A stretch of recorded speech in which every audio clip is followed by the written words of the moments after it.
is right.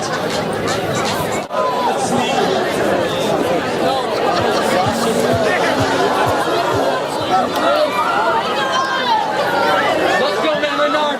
Dig deep. I didn't take it.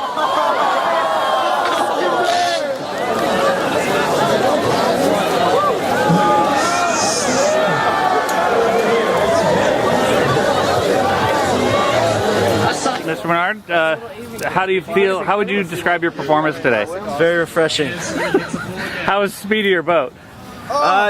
You know, actually our boat didn't sink. I thought it would, but the problem was it was too high, so we couldn't paddle well enough. That was so. Who was in charge of the design? Aerodynamic. Who was in charge of that design feature? Not Max. Yeah, that guy. He's a loser. Nice. All right. Well, you're looking good. Thank you. I'm sailing away,